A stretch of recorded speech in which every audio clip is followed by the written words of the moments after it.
بسم الله الرحمن الرحيم إن الحمد لله نحمده ونستعينه ونستغفره ونعوذ بالله من شرور أنفسنا ومن سيئات أعمالنا من يهده الله فلا مضل له ومن يضلل فلا هادي له وأشهد أن لا إله إلا الله وحده لا شريك له وأشهد أن محمدا عبده ورسوله أما بعد فإن أصدق الحديث كتاب الله وخير الحدي حدي محمد صلى الله عليه وآله وسلم وشر الأمور محدثاتها وكل محدثة بدعة وكل بدعة ضلالة وكل ضلالة في النار.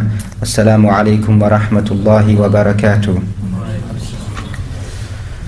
Obviously this lecture is to address the youth, but majority of the people are older than the youth, so some of the words and the terminology that I may use may not apply to you, but inshallah maybe for a future event where we can try to bring in the youth where these words and this terminology is applicable to them. But in general we find that from amongst the attacks of those people who show some hatred towards al-Islam, that there is various methods to destroy al-Islam. From amongst those methods, from this ideological attack upon the Muslims, is the destruction of the youth. That if you want to destroy a nation and destroy a people, then corrupt their youth. And likewise the opposite serves true as well.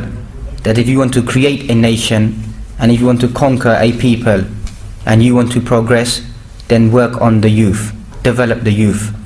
And we find that this system, the sunnah al-kawniyah or the sunnah of creation, has been placed inside the Quran as well. That some of the greatest people or the greatest achievements were made by the youth. In particular, Ashabul Kahf, the young people who were sleeping in the cave, or the sleepers in the cave, they were all young men. Fityatun amanu bi rabbihim, young boys, young men who believed in their Lord. And they stood truth to the call of Allah subhanahu wa ta'ala and were firmly established and responded to the call of Allah subhanahu wa ta'ala, and in the end became victorious. We find many of the companions radiyallahu anhum ajma'in being the young companions who were always at the forefront in striving for al-Islam. So we find that the youth are always a dynamic characteristic of any ummah, of any people, to become successful, because the zeal and the courage that they have is something which many people or people of different age do not have. Meaning that when you reach a certain age in your life, you don't have that enticement to do the things that a young person would do, to even sacrifice their life for the sake of al-Islam or for the sake of Allah subhanahu wa ta'ala. So sometimes the elderly people are highly respected in society, but there is no more that they can offer to society to change society and to help society. So the youth are very, very paramount in our society. And we find that a German Orientalist, he wrote once as well, it would be a great help if we could push the Quran inside and bring the women outside. Meaning a way to stop al-Islam from expanding is to push the Quran within the household. Keep it within the rules and the ahkam and the injunctions mentioned inside the Quran. Keep it within the home. Keep it within the masjid. Don't bring the ruling system of the Quran or the ruling system of al-Islam out in the open. And bring the women outside. Make them become more liberal. Make them come out and work. Make them expose themselves. And this will be a way to counteract al-Islam. And this picture that he has painted is probably true. That today we find more and more people, especially even amongst the Muslims themselves, that in their freedom of expression and belief and to live in this society, they feel that there is freedom is exposed to them and they should be allowed to be as free as they want. And this is something very dangerous, that if we do not preserve our identity, we do not preserve our belief, we do not preserve our iman, then there will be only destruction and degradation for these people. And we find that the women, they are the backbone of society. As we find the famous statement, behind every great man is a great woman. Behind the Prophet Muhammad sallallahu alaihi wasallam was Khadija radiyallahu anha. Then after her death, Aisha radiyallahu anha. Behind Musa alayhi salam was his mother, and then Asiya. Behind Isa alayhi salam was Maryam alayhi salam. So we find that the majority of us beginning with the prophets to the majority of mankind, there's always a mother who is encouraging one to go out and learn. Even if you read the seerah of many of the ai like Imam Ahmad, you find that it was the mother that inspired him to go and learn. And if I'm not mistaken, Imam Shafi'i as well. So here you find the encouragement given by the mother to go and learn. So the mother is the first source of knowledge, that if she is well equipped in the fundamentals of Al-Islam, in the recitation of the Quran, then she can teach this to the child or to the children. As we find that many people, they write, Al-Hiya awwalul madrasa, that the first madrasa, the first school for the child is the mother. That is the first teacher that the child is exposed to. And so we find these are some of the problems that we find in our society at the moment, which is clearly evident that within the walls of the masjid, people are very heedless of what is happening outside of their society. It is a sad fact to mention that gun crime, drugs, the selling of drugs, prostitution, robbery, all these types of activities has a heavy involvement of the Muslim youth in this area. Because many of us live maybe in an academic atmosphere, we haven't walked upon the streets. As Umar would mention, that none of you can really appreciate Al-Islam until you have lived a life of Jahiliyyah, a life of ignorance, to know what is happening in society. That is a real person who understands the beauty of Islam and sees the ignorance of ignorance. And so we find that if we look outside our doorstep, the amount of people involved in such crimes are Muslims. And even statistically, it was proven many years ago. For example, the Daily Mail or the Daily Express, they conducted a survey to say that the most well-behaved people in this society are the Muslims. That no longer stands true. The most worst behaved people in society are the Muslims. And the official statistics of the prison has been noted that the greatest denomination of people on the increase who are going into prison is not the Hindus, is not the Sikhs, is not the other non-Muslims, but the greatest rise in percentage of inmates in this country, in Her Majesty's prisons, is the Muslims. These are facts collected by them. An increase of so many youth going into prison, and many of these youth come from an Arab background, and some of them come from the subcontinent background. They are illiterate regarding their religion. Even to recite Surah Al-Fatiha, they don't know how to recite it. They don't know the basic tenets of their belief. So once again, it goes back to what are we doing for our society? What are we doing for our youth? They're involved in all types of crime. And then we find the other extreme of other people involved in crime, and they feel that it is legal to rob people, it is legal to harm people, it is legal to commit all types of atrocities because they are just merely non-Muslims. They have no right, they have no sanctity, and we can harm them as much as we want. These are the two extremes that we are living in at the moment, which is a fact, that some are going to one extreme and the others are going to the other extreme. And we need to take the middle path and try to help our society and to correct our people in the wrong that they are involved in. And we find that, as I mentioned on many occasions, that human beings have been created in a best mold and best structure, that we are the best creation of Allah subhanahu wa ta'ala, even better than the angels. لا يعصون الله ما أمرهم ويفعلون ما يؤمرون. The angels are those who always obey Allah subhanahu wa ta'ala and never ever disobey Him. And the angels خُلِقَتْ مِنَ النُّورِ have been created from light. Yet we have been given a preference over the angels. Because of one reason we've been given this preference is because of our rationale, our intellect, the aql. That we've been given the ability to perceive what is right and what is wrong, and to judge and to act upon that. So that makes us better than the angels and makes us better than all of the rest of creation. أَلَمْ نَجْعَلْ لَهُ عَيْنَيْنِ وَلِسَانًا وَشَفَتَيْنِ وَهَدَيْنَاهُ النَّجْدَيْنِ. Have we not given him two eyes to see? Have we not given him two lips and a tongue? وَهَدَيْنَاهُ النَّجْدَيْنِ, and showed him the two paths. Meaning, just like you have the faculty of seeing something, you have the faculty of speaking, the faculty of eating, breathing, etc. They are all clear perceptions to you. Likewise, the perception of the two paths is clear. The path of good and the path of evil is as bright as the sun and the moon. Whoever wants to go towards the path of evil can go towards that path. Whoever wants to go towards the path of goodness can go towards that path. So insan is the best of creation. أحسن خالقين, He is the best of creation. أحسن تقويم, لقد خلقنا الإنسان في أحسن تقويم. We have created mankind in the best mold, in the best structure. Allah subhanahu wa ta'ala knows that what will happen to this great creation. ثُمَّ رَدَدْنَاهُ أَسْفَلَ سَافِلِينَ, and then we turn him down to be amongst the lowest of the low. Knowing that majority of mankind, from being the greatest of creation, would come down and cling to the dunya and become the worst of creation and forget the rules and the commands which Allah subhanahu wa ta'ala has laid down for us to imitate and to follow.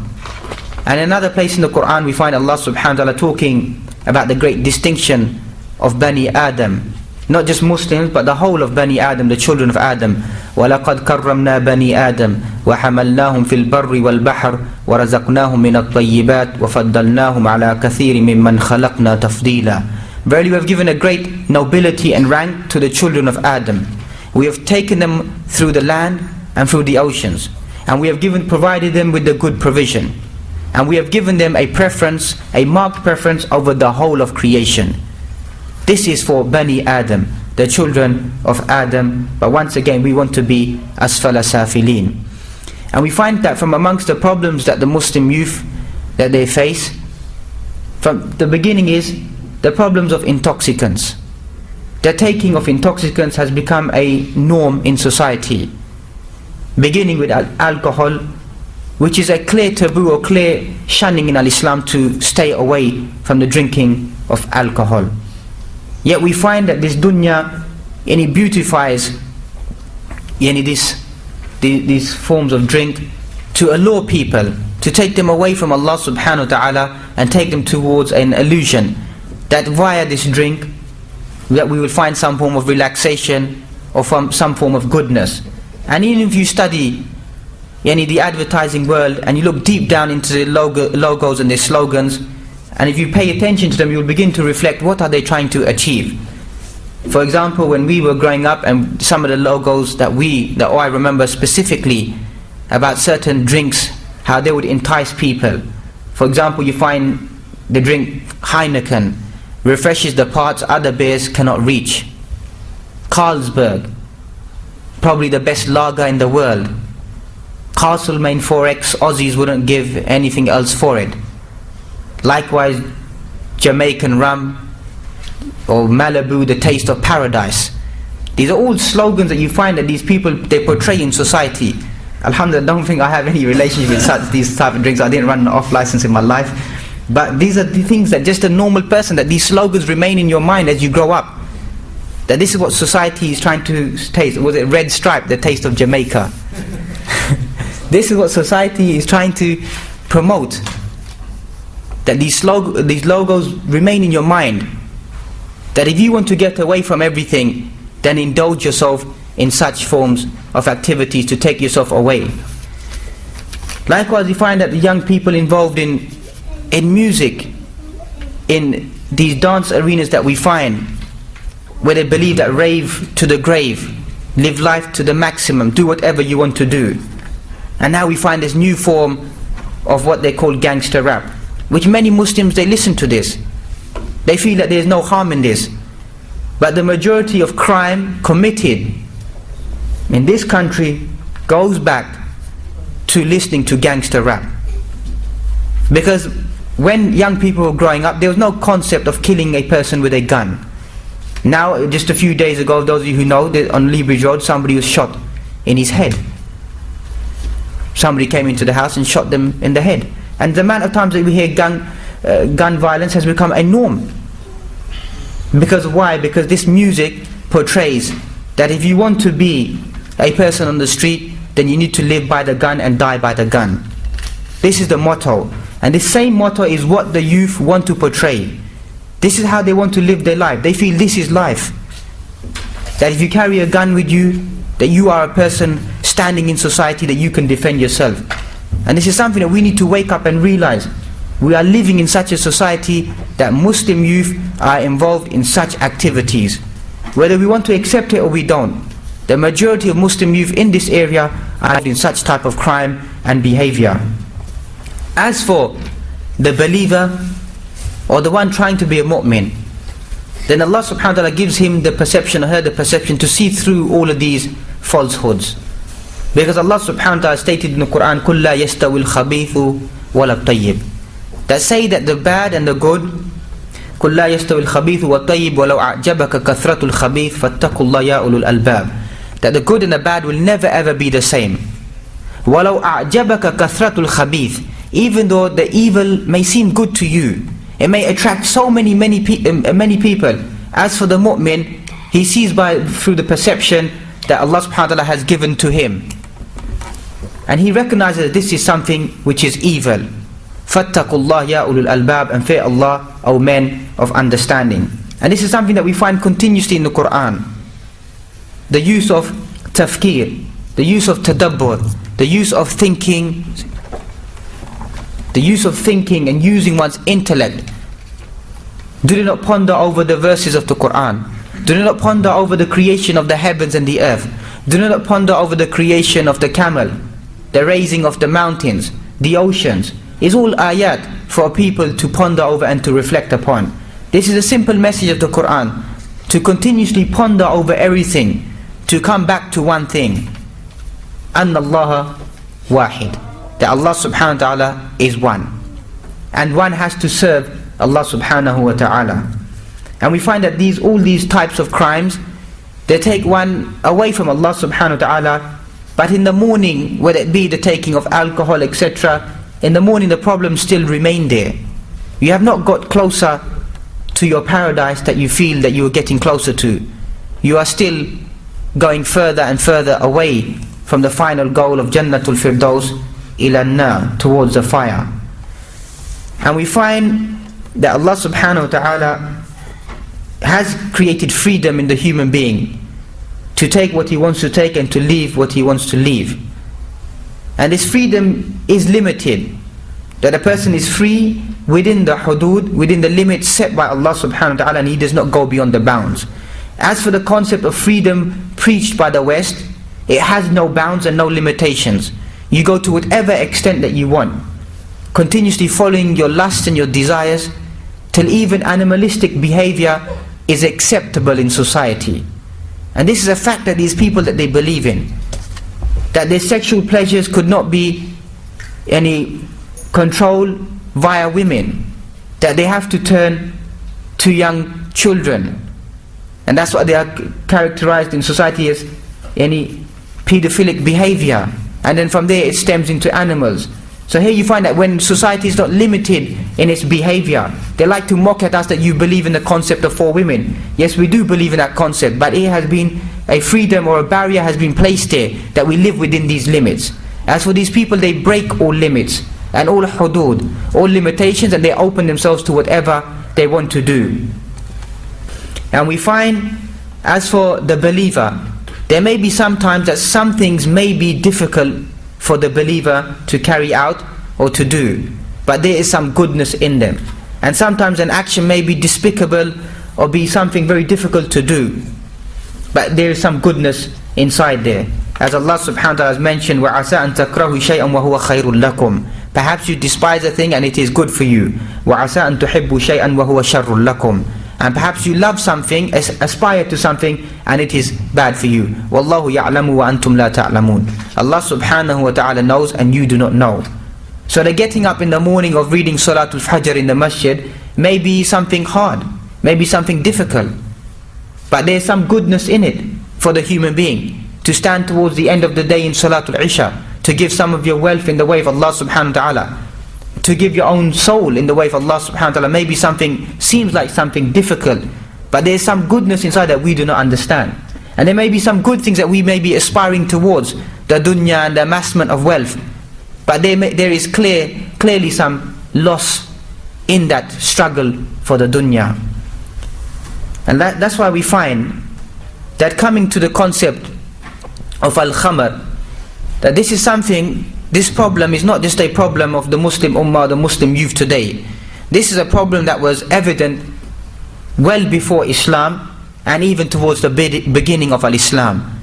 That if you read the seerah, the biography of many of the companions, you find that they were heavy drinkers, that they would drink. And you read the lines of poetry written about the Arab community, they would only concentrate on a few things.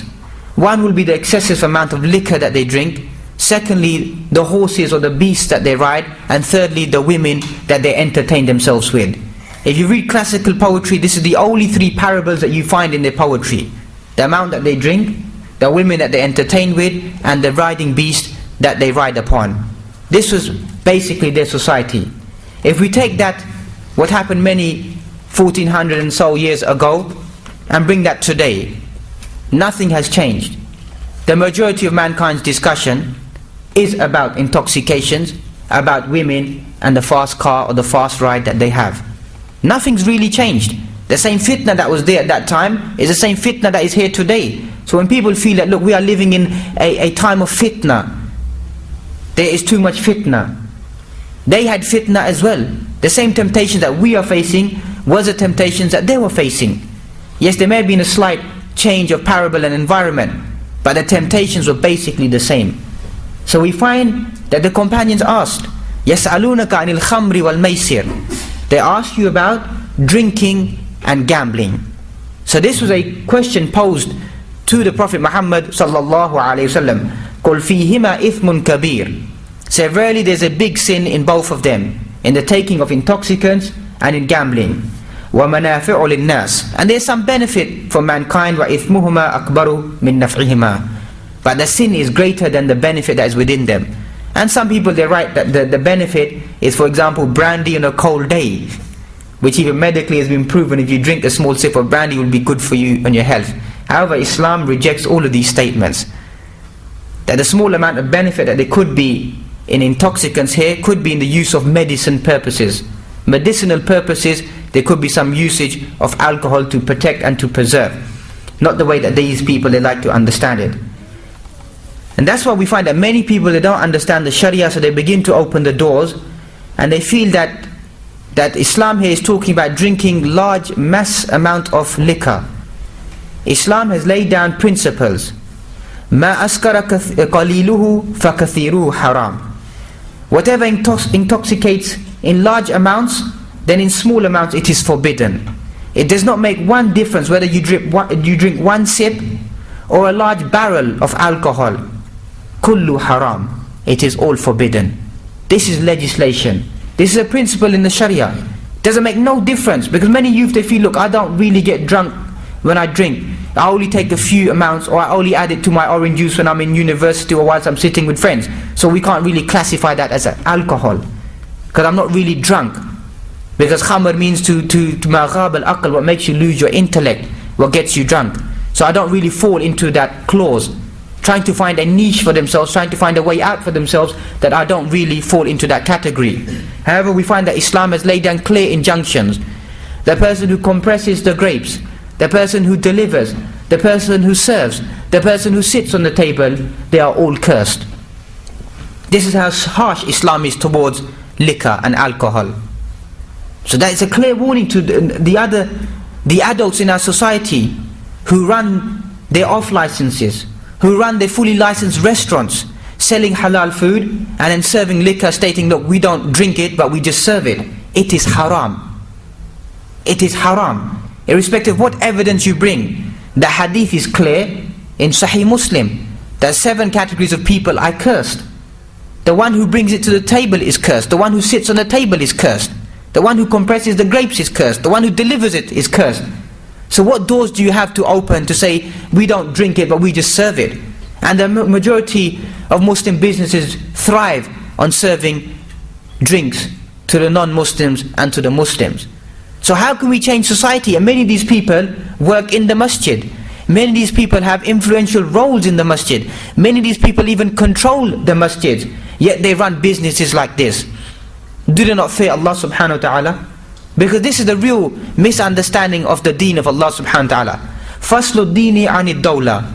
Separate deen from politics. That implement your deen to the best of your ability within the masjid and within your home. But when it comes to legislation upon the face of the earth, then don't mix the two together. Contract your businesses as the way you want them. Don't bring Islam into your business. Just keep it in the masjid. Why do you think the Muslim Ummah is in such of a distraction? that riba is rampant in the Muslim Ummah. Even in the lands of implementation of Sharia, riba is rampant. This is a fact. So how can we ever visualize the recoming of Al-Islam when we are doing something which is clearly haram? There is no place inside the Quran when you commit a sin, Allah subhanahu wa ta'ala mentioned these words. Many times sins are mentioned, and He will mention that He is Ghafur Rahim, that He forgives and He overlooks and He pardons. But the sin of riba has been mentioned. Whoever takes riba, then Allah subhanahu wa ta'ala, His messenger, have declared war against him. And Ibn Abbas in the tafsir mentions that these people who take riba, on the day of judgment, they'll be given weapons and they'll be said to them, fight against Allah subhanahu wa ta'ala.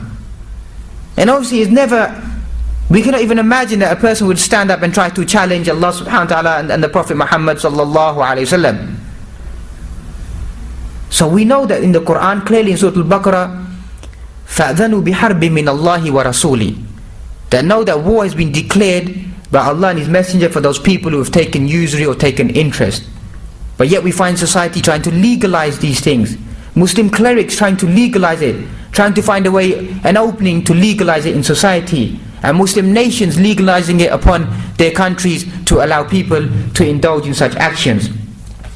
And we find that this was the first time, or before this, a ishara khafiya, a subtle warning was given, or a hint was given to the believers, as we find that in the liquid given by the bees, that it is a sweet drink, but also you take a sweet drink from it.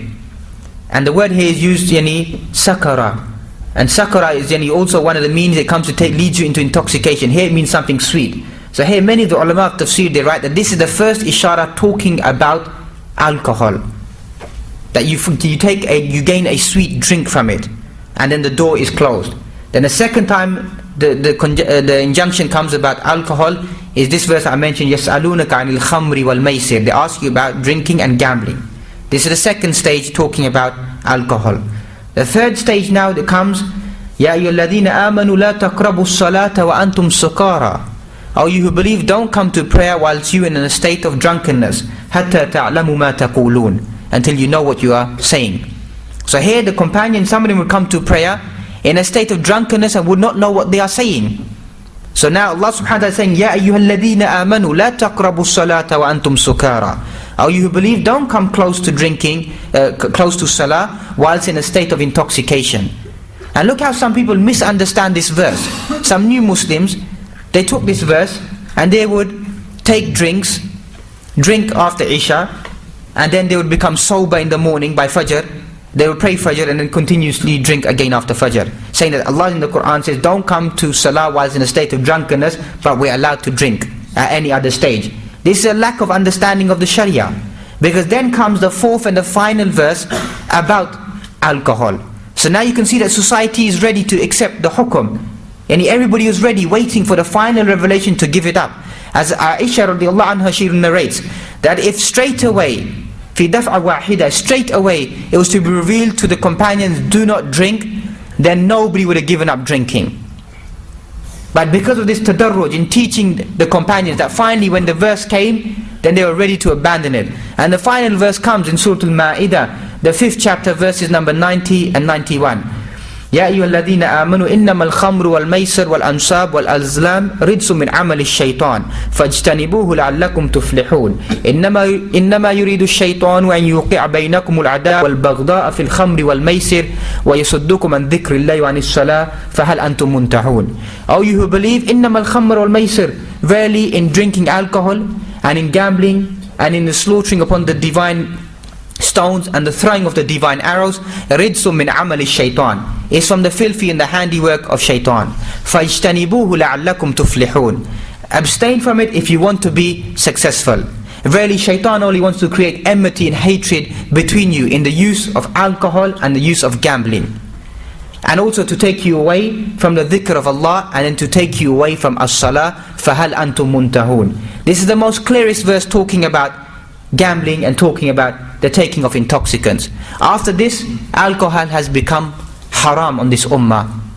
It has become forbidden upon this ummah. There's no stages no more. It has become an act which is forbidden on this ummah. And if you study this verse in great detail, that amount of emphasis placed throughout this verse is so great. O you who believe, verily in alcohol and in gambling and in the slaughtering and in the throwing of the divine arrows is the handiwork of shaitan. Fajtanibuhu, remain away from it. And ijtinab is more stronger in the Arabic language and in usul al-fiqh than this is haram upon you. It's more stronger, because ijtinab means to remain away from it and you have no choice. So in the Arabic language is much more stronger emphasis. Fajtanibuhu la'allakum tuflihun. Abstain from it if you want to be successful. And then the command continues that what is being placed inside this alcohol and gambling, it takes you away from the remembrance of Allah. And the greatest remembrance of Allah is as-salah. The intoxicants make you forget about Allah subhanahu wa ta'ala. So here we find that many people, they feel that intoxicants or the youth, some of them do feel that it's haram because of the strong emphasis laid in the Sharia and the strong preaching towards to remain away from it. But many Muslims feel that the taking of drugs is something which is allowed. Because the word mukhaddarat, the word drugs, has not been mentioned inside the Quran, nor has it been mentioned in the Sunnah. This is a new form of intoxication which has come out in society, and it has been something which they feel is allowed. So because the Sharia does not touch upon it, it's something which is allowed, and it's only something which is probably makruh, something which is despicable. This once again shows the lack of understanding of the Sharia. Once again it shows the lack of understanding by the Muslim clerics and the Muslim society in general. Because the ulama have written, Al-Khamar ma ghab al-aqal. Al-Khamar is whatever takes away your intellect. So taking the definition of Al-Khamar, that it takes away your intellect, then everything that is invented which takes away your intellect, which makes your mind go, which intoxicates you, is khamar. This is a principle in the Sharia. Anything which makes you lose your mind, whether it be opium or hashish or marijuana or cocaine, anything that makes you lose your mind, whatever name you give it, if it makes you lose your mind, takes you in a form of hallucination, then that becomes something which is khamar. And we know that the deductions or the development of the Islamic law has certain rules that it follows. That the evidence is from the Quran, from the Sunnah, and then the use of ijma, consensus, and then qiyas, analogy. And the ulama have made analogy from the Quran and the Sunnah. That the Quran mentions clearly about khamar, intoxicants, which are forbidden. The Sunnah highlights that whatever intoxicates in large amounts is forbidden in small amounts. So taking any new form of drug in society, whatever name you want to call it, whatever names that they have on the street, crack, cocaine, LSD, whatever names the youth they want to call it, if it falls into, if it hallucinates you, if it takes your mind away, then the laws of the Sharia will apply to it, that it is something muharram, it is something which is forbidden, irrespective of what society states, that what they want to legalize from class D to class B or class A, that this is only from B to down to D, this is only a soft drug, and this is something which has some benefit in the taking of this drug. There is no benefit at all in the usage of drugs. This is Islam's view. There is no usage at all. There is no way of saying that you to take any what they call marijuana and weed and these type of elements will alleviate a person's problems. And then they write such stupidity as people who are suffering from certain diseases, they need to smoke this and it will help them. How can Allah subhanahu wa ta'ala is the creator? أَلَا يَعْلَمُ مَنْ خَلَقْ وَهُوَ اللَّطِيفُ الْخَبِيرُ. Does he not know what he has created? وَهُوَ اللَّطِيفُ الْخَبِيرُ. And he is the subtle and the aware. He knows what is good for his creation. We ourselves don't know. So how can something filthy become something good for us?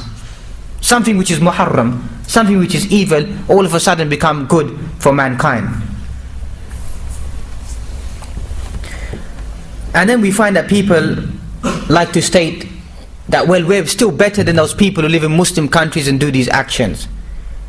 Everybody will be judged upon their own actions and their own intentions. We don't need to worry about the people in Saudi Arabia, how much they drink and how they bring their alcohol, and the British people who make drinks for them inside there, and the British people who are caught in Saudi Arabia of selling beer and alcohol inside the country. That doesn't concern us. What concerns us is what are we doing and what are our Muslim youth doing. Yet they will be punished on their own standing, and we'll be punished on our own standing for the sins that we done and the effect that we had on our society. That's what we need to be worried about now. Not so much worried about other people and what they're doing in their society. They have their people to deal with their society, to advise their youth on how to rectify the society. We need to worry about our youth and not pass the buck, as they say, to other people and to other nations, that they are responsible for the behavior in our Muslim society. And we find that, we know for a fact that mankind will make these mistakes. وَخُلِقَ الْإِنسَانُ ضَعِيفًا. Mankind has been created in a state of weakness, that if not all of us, but some of us will go towards this sin. And the amount of Muslim youth who are going towards this sin is increasing on a daily basis. The taking of intoxicants, the taking of drugs has become a more and a more part of their habit, an habitual habit of their life, that they take these substances. So we need to begin to think and take a constructive approach, that what are we going to do? If we are not doing counseling work and learning the effects of drugs in our society, the effects in the schooling system, the effects around us in the environment, how are we going to help people? How are we going to address these topics? Are we forever going to remain behind the veil? Are we forever going to remain behind the veil in the sense that, yes, these things happen, but we don't really want to discuss them. We don't really want to mention them. We feel too ashamed. There's nothing to be ashamed about. Our society is suffering, and we need to tackle these problems. We need to see the wider picture and come out and help our Muslim brothers and sisters to take them away from the problems that they are facing. Now then we find that also in living some of the problems that we also find in the society for the youth is any women.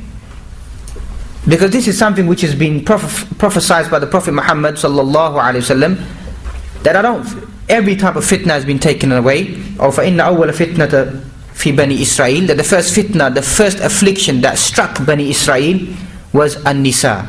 فَاتَّقُوا الدُّنْيَا وَاتَّقُوا النِّسَاء. Fear the world and fear women. Meaning that something which will take a person away from his deen is women.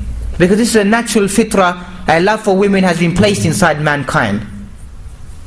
As we find the Prophet Muhammad sallallahu alaihi wasallam stating, حُبِّبَ إِلَيَّ مِنَ الدُّنْيَا الطِّيبُ وَالنِّسَاء وَجُعِلَتْ قُرَّةُ عَيْنِي فِي الصَّلَاةِ. That the most pleasing things of this dunya which has been made good to me is at-tib, good smell, and women, وَجُعِلَتْ قُرَّةُ عَيْنِي فِي الصَّلَاةِ, and the coolness and the tenderness of my eyes has been placed in as-salah. So here we find a natural fitrah towards women, that a man has a lust towards women. But obviously Islam codifies it the way that we show this love and this affection. However, in this society we find that the more that women are exposed, that the more it becomes a temptation for people around them. And this is a fact. That is not necessarily blaming the women, but we find that many people, they write that the look of the woman carries the picture of the devil, meaning it distracts a person away from the remembrance of Allah subhanahu wa ta'ala. So many youth you may find, they may not be indulged in intoxicants, may not be indulged in music, may not be indulged in anything else, may be upright men in society, but because of the allurement of women, they may tend to lean towards that type of behavior, where they would begin to indulge in such actions. And we know that this behavior, this problem, has led to unwanted pregnancies, the breaking of families, running away from homes, etc., etc. It's all apparent in our society. It is a fact. Because once again, the masjid does not want to tackle the problems. The Muslim clerics do not want to tackle the problems. Parents do not want to tackle the problems that they are facing, and just brush it aside and put it underneath the carpet. This is a fact that is happening. That such acts are being carried out in our society. That zina has become an acceptable part of society.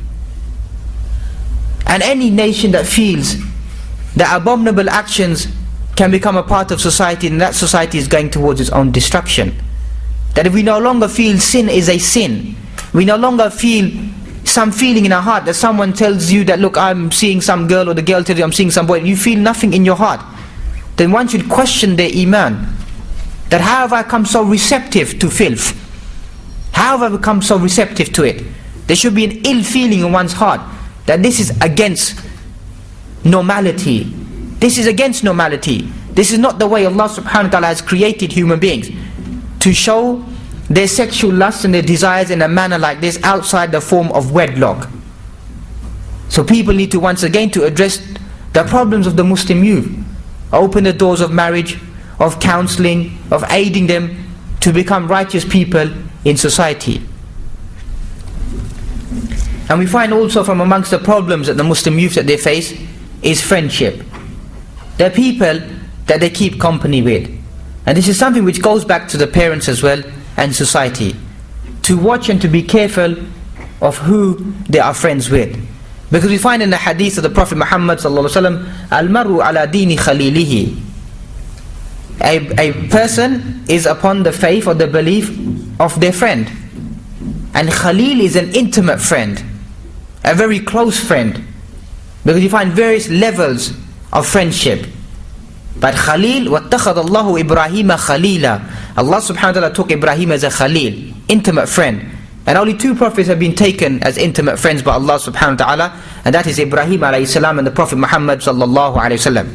So if your children, their intimate friends, are people of fisq, people of treacherous behavior, immorality, then know for a fact that a person is upon the way of his friend.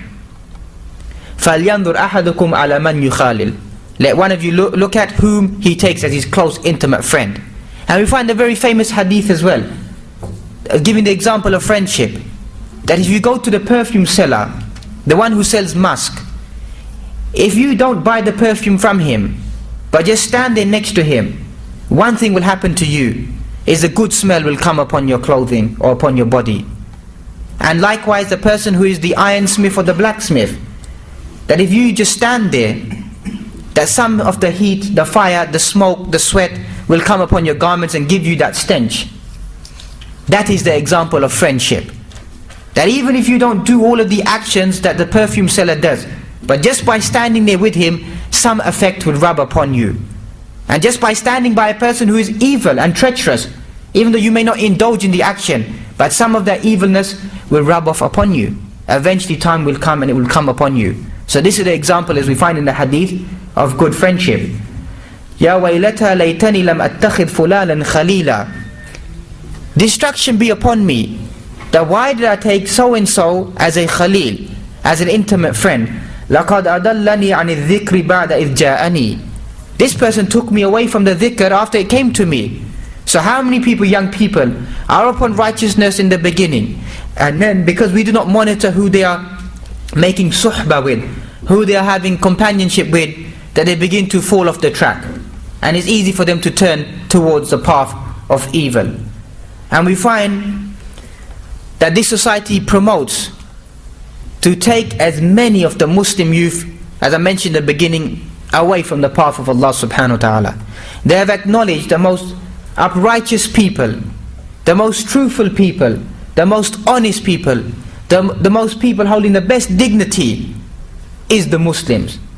We've lost all hope with our own society. Let us try and grab them as well, take them away as well, give them freedom, give them expression. What is their freedom anyway?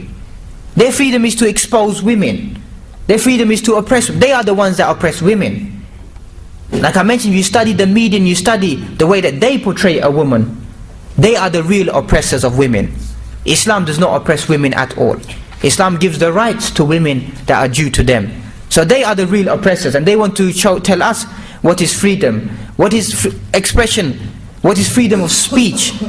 And you find the French terminologies of equality and legality and fraternity, whatever they find that they believe in. This freedom that they want to portray in the society, we want the Western society to give this to the Eastern society, to the Muslims. We want to teach them. We don't need to learn anything from them. There's nothing that we need to learn from them. Even the concept of timekeeping and management, we have it. But we just need to go back to the Islamic text and improve it. There's nothing that this society can offer us in its real essence. We had everything. We conquered and we ruled, and then we were trodden upon. and so were they. But there's one difference, as Ibn Khaldun mentioned in his Muqaddamah, that every nation has an educating time. It comes to a peak, it flourishes, it dominates, and then it's destroyed. Except for the Muslim Ummah. It will be destroyed and it will come back again. All other nations will be destroyed and perish and never come back again. Whether it be the Romans or the Persians or the Anglo-Saxons or the British or the Vikings, all of them, they need the empire where the sun never sets. And I state the empire where the sun never rises. There's no sun in this country. Meaning that they rule over the majority of the world. And now it is all over. It is all over for them. They feel that they still have some command over many countries, but that is drifting away as well. There is only one nation that will come back again, which has been proven inside the text, in the noble text, has been proven by the intellectuals as well. People like Samuel P. Huntington in his book Clash of the Civilizations and the Making of the New World Order, he holds that the Muslims will come back again once again. People like this Chomsky as well write that the group that will come back again will be the Muslims. So from a textual proof, from evidence from the Quran, from the Sunnah, from the intellectual proof, that there is only one nation that will ever come back again, and that is the Muslims, and they will conquer. And there's two types of inshallah as well. One inshallah that you just say it, and there's one inshallah in Arabic which is known as tahqiqan, that it will definitely happen. And this is that inshallah, that Muslims will be victorious without a doubt. Anybody who doubts that, then they have some deficiency in their belief that the Muslims will not be victorious once again. And we find that these people have become worse than inhum kal an'am bal hum adal. Verily these people are like the cattle, nay, they are more astray than the cattle. This is their society. They become worse than the animals. An animalistic approach to the world, to their lives, that they have forgotten everything and they have become more astray than that. And we find that aspects of dignity are being more and more portrayed upon and taken away from the Muslims. Concepts of homosexuality, etc., meaning marriage out of wedlock, children out of wedlock, has become once again, their norm has become placed upon us, and the Muslims are beginning to behave in this manner. And this is all from the plot and the planning of Shaitan, because at the end of the day he is the one who calls towards such actions. إِنَّمَا يَأْمُرُكُمْ بِالسُّوءِ وَالْفَحْشَاءِ. He only wants to call you towards evil and al-fahsha. And al-fawahish is every type of immoral behavior. Whether it be sexual immoral behavior or whatever leads to it, is all immoral. This is the handiwork of Shaitan. And we find إِنَّهُ لَكُمْ عَدُوٌ مُبِينٌ, that verily he is a clear devout enemy to you. So alaykum salam. So here Allah subhanahu wa ta'ala is mentioning clearly he is a devout enemy. He is one of those enemies who does not give up. That I will come from their right, from their left, from behind, from in front of them, attack them from all angles, to take them away from the path of Allah subhanahu wa ta'ala. And we find that he doesn't necessarily take us by the hand and take us towards sin, but he's whispering, especially to the youth, leads them to indulge such actions. And then he will state himself that Allah subhanahu wa ta'ala gave you a promise, and I gave you a promise as well. And I had no power or authority over you, إِلَّا أَن دَعُوتُكُمْ فَاسْتَجَبْتُمْ لِي, except that I called you and you answered my call. فَلَا تَلُومُونِي وَلُومُوا أَنفُسَكُمْ. Don't blame me, blame your own self. So that even on that day, Shaitan is going to accept. He's going to say, all I did was call you. You responded to that call. Don't blame me, blame your own self. Because he knows he's on a one-way ticket to Jahannam. And the majority of these people in this society know that they are on a one-way ticket to Jahannam. And that's why you find that even the songs that they sing is, we're all going to hell, so let's all try to get there and make the most of it. These are some of the things that they believe in. That we're going there anyway, so let's just take as many people as we can, drag them in with us into the hellfire. And we find that all of this goes back to one thing, is the following of one's lusts and desires. Many people feel that shirk is to worship other than Allah subhanahu wa ta'ala. But to follow one's lusts and desires and passions is also worshipping other than Allah subhanahu wa ta'ala. أَفَرَأَيْتَ مَنِ اتَّخَذَ إِلَهُ هَوَاهُ وَأَضَلَّهُ اللَّهُ عَلَى عِلْمٍ.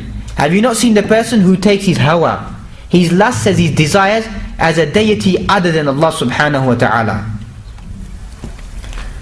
وَخَتَمَ عَلَى سَمْعِهِ وَقَلْبِهِ وَجَعَلَ عَلَى بَصَرِهِ غِشَاوَةً. And Allah subhanahu wa ta'ala has covered his eyes, his faculty of seeing and hearing, and has placed a covering over his heart. فَمَنْ يَهْدِيهِ مِنْ بَعْدِ اللَّهِ أَفَلَا تَذَكَّرُونَ. And who is going to guide him after that? And will they not pay heed towards that? Meaning the person who follows his lust and his desires become an ilah, become a deity for him, become his God, becomes his object of worship. Because that is what ilah means. Whatever you worship other than Allah subhanahu wa ta'ala, all of it is batil, all of it is false. Worship only belongs to Allah subhanahu wa ta'ala. And that's why you find these people, they believe at the end of the day, وَقَالُوا مَا هِيَ إِلَّا حَيَاتُنَا الدُّنْيَا نَمُوتُ وَنَحْيَا وَمَا يُهْلِكُنَا إِلَّا الدَّهَرِ. That what is this life except for living and dying? And the only thing that will destroy us is the passing of time. Time will prevail over us and then we will be destroyed. It will take us away. Rejection of Allah subhanahu wa ta'ala is basically what they believe in. And we find that this taking of one's lust and desires, that the taking of dinar, ta'isa abdul dinar, ta'isa abdul dirham. Cursed and wretched be the one who worships the dinar, the one who worships the dirham, the one who looks into clothing. Is a hadith, or kama qala sallallahu alayhi wasallam. In today's day and age, the one who worships the pound and the dollar, and the one who worships garments, clothing, they are cursed. Meaning that this takes a great preference over them over everything else. So we find that this is something to be careful of. That if the dunya, the materialistic dunya, the craving of wealth becomes so paramount in your life, that you go to great extents to forget your deen, to forget Allah subhanahu wa ta'ala, then know that this is shirk billahi azza wa jal. This is also shirk. You are associating partners with Allah subhanahu wa ta'ala. That you are forgetting Allah subhanahu wa ta'ala and going towards this dunya, leaving everything that you've been ordered to do to gain the small weight of the dunya and losing the akhirah. And what a wretched deal that is.